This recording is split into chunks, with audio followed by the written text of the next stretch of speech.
اعوذ باللہ من الشیطان الرجیم بسم اللہ الرحمن الرحیم السلام علیکم ورحمۃ اللہ وبرکاتہ۔ 18 ذی الحجہ کی مناسبت سے عید غدیر، یوم عید غدیر کی مناسبت سے آج کل یہ کلپس وغیرہ، یہ ویڈیو وغیرہ میں آپ کے یوٹیوب چینل پہ، اپنے یوٹیوب چینل پہ بھیج رہا ہوں، اور امید ہے آپ دیکھ رہے ہوں گے اور انتہائی مفید موضوع پہ آپ گفتگو سماعت فرما رہے ہوں گے، سن رہے ہوں گے۔ تمام مومنین و مومنات کو، بالخصوص امام زمانہ عجل اللہ تعالی فرجہم شریف کو، یہ عید غدیر خوشی کا دن مبارک ہو اور تمام ائمہ علیہم السلام کو مبارک ہو۔ جہاں پہ میں نے گفتگو چھوڑی تھی، رسول خدا جب مکہ مکرمہ پہنچی، جہاں تک میں نے چھوڑی تھی مدینہ سے مکہ میں روانگی کی طرف، تو اس سے آگے کا حصہ جب رسول نے تمام حج کے مناسک ادا کر لیے، تو رسول خدا جب واپس آنے لگے، اپنے حاجیوں کے ہمراہ واپس آنے لگے، ایک مقام ہجفہ سے متعلق ایک مقام جسے غدیر خم کہا جاتا ہے، وہیں پہ رسول خدا، جہاں سے یہ 3 راستے علیحدہ ہوتے ہیں، مدینہ کا راستہ، مصر کا راستہ اور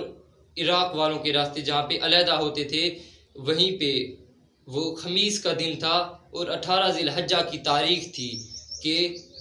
سال 10واں سال تھا، ہجری کا 10واں سال تھا۔ جبریل امین یہ آیت لے کر رسول خدا کے ہاں نازل ہوئے۔ کون سی آیت تھی؟ آپ اکثر علماء کرام اور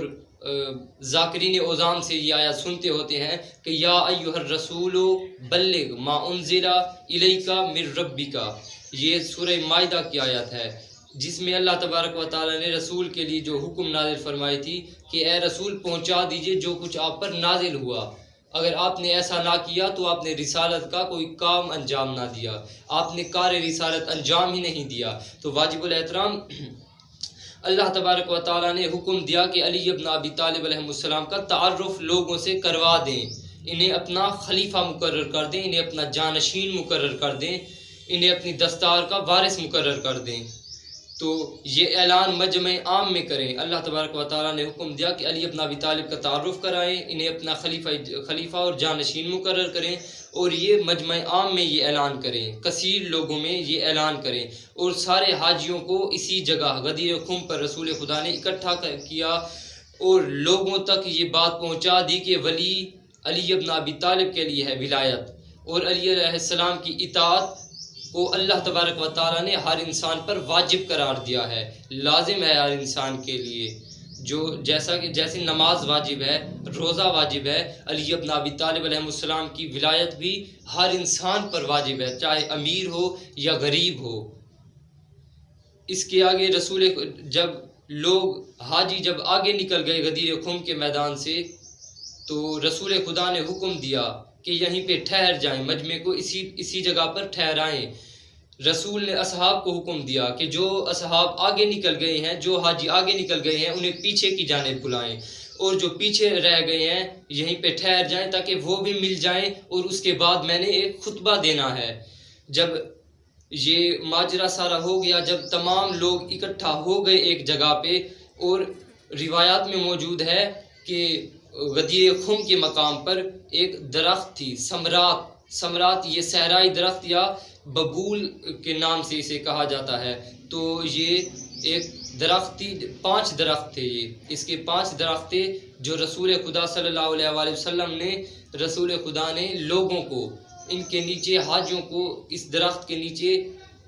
بیٹھنے سے منع کیا، رکنے سے منع کیا۔ تو شدید گرمی کا موسم تھا، اور شدید گرمی کے موسم میں جب رسول نے لوگوں کو روکا تو پھر کیا ہوا کہ رسول کے لیے یہ جو درخت تھی، سمرات کی درخت تھی، لوگوں نے جھاڑو وغیرہ دے کے رسول کے لیے صاف کیا اس جگہ کو، اور رسول خدا وہیں پہ ٹھہرے، اس درخت کے نیچے، درخت کے سائے میں رسول خدا ٹھہرے۔ اس کے بعد جو روایات میں ہے کہ جو حاجی تھے، جو صحابہ کرام رضوان اللہ علیہم اجمعین تھے، انہوں نے کیا کیا، انہوں نے ایک کپڑا اپنے سر پہ رکھا اتنی گرمی کے موسم میں، اور دوسرا کپڑا انہوں نے اپنے پیروں کے نیچے اپنا استعمال کیا۔ اس کے بعد رسول خدا صلی اللہ علیہ وآلہ وسلم نے نماز کے لیے لوگوں کو بلایا، رسول خدا نے نماز کے لیے لوگوں کو اکٹھا کیا۔ سامعین گرامی، عزیزان گرامی، اب کیا ہوا کہ جو اصحاب تھے پیغمبر گرامی اسلام کے، جو اصحاب تھے، حاجی تھے، جو انہوں نے درخت کے سائے میں رسول خدا کے لیے کپڑا باندھ کے سایہ بنایا اور رسول خدا وہیں پر ٹھہرے۔ اس کے بعد رسول خدا نماز سے فارغ ہو چکے تھے۔ جب رسول خدا نماز سے فارغ ہوئے تو آپ تمام لوگوں کے درمیان تشریف لائے اور اصحاب سے عرض کیا کہ آج آپ نے میرے لیے پلانوں کا ممبر بنانا ہے۔ جب اصحاب نے پلانوں کا ممبر بنایا تو رسول خدا سب لوگوں سے خطاب فرمانے کے لیے اس ممبر پر تشریف لائے اور صحرا میں موجود رسول خدا نے، صحرا میں موجود جتنے بھی موجود غدیر خم میں لوگ موجود تھے، رسول خدا نے ان سب تک آواز پہنچائی، ان سب کے لیے وعظ و نصیحت شروع کی، اپنا اتمام حجت کیا رسول خدا نے۔ رسول نے انہیں یہ بات واضح کر کے بتائی کہ میں شہید ہونے والا ہوں، میں آپ کے درمیان سے رخصت ہونے والا ہوں، میری وصال ہونے والی ہے۔ رسول خدا بآواز بلند خطبات بھی دے رہے تھے اور رسول خدا جو ہاتھ میں رسول کے چھڑی تھی، رسول خدا وہ چھڑی بھی ہلا رہے تھے اور رسول خدا وہ اپنی چھڑی بھی اوپر کر رہے تھے۔ یہ تمام واقعات وغیرہ یہ جو میں نے میرے یوٹیوب چینل پہ آپ یہ حوالہ جات ملاحظہ بھی کر رہے ہوں گے، یہ انہی حوالہ جات سے میں آپ کے سامنے پیش کر رہا ہوں۔ وما علینا الا البلاغ المبین۔ السلام علیکم ورحمۃ اللہ وبرکاتہ۔